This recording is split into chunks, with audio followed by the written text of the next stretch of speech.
Prej 9 vitesh, çdo tetor, 54 vjeçaria Rita Kastrati nga Kuksi vishet me ngjyrën rozë. Edhe ambientin e parukërisë e zbukuron me ngjyrën simbol të ndërgjegjësimit për kancerin e gjirit. Është mënyra e saj për të përcjellë grave dhe vajzave mesazhin që kontrollet mjekësore duhet të bëhen rregullisht.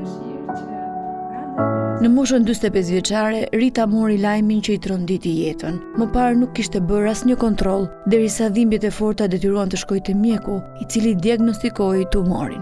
Para 9 vitesh, unë u përballa me një diagnozë që më tronditi thellë.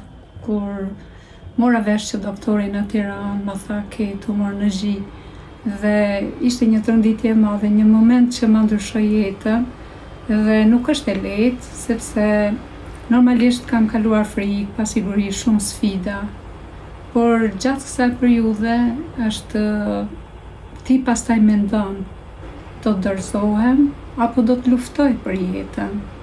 Forcën për të përballuar sëmundjen e gjeti te besimi në Zot dhe dashuria që mori nga familja. Pa diskutim besimi te Zoti, por edhe dashuria për vajzën time të vetme, edhe për dashurinë që kam për familjarët, për miqt, sepse ata të gjithë më shikonin me sy edhe më afronin gjithmonë dashuri që të mos dorëzohem. Rita Kastrati ka kryer 28 seanca kimioterapie në Spitalin Onkologjik të Tiranës.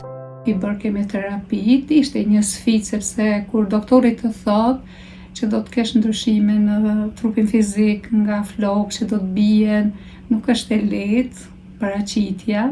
Sot gëzon shëndet të plot dhe është një zë i fortë i ndërgjegjësimit dhe mbështetjes për gratë që kalojnë të njëjtën sëmundje. Mbaj mend një fjalë që më ka dhënë doktori për herë të parë, tha ne do të bëjmë patjetër maksimumin ton, pra e që na ndihmon je ti e para. Dhe ai tha që 80% është ama emocionale dhe 20% është mjekimi.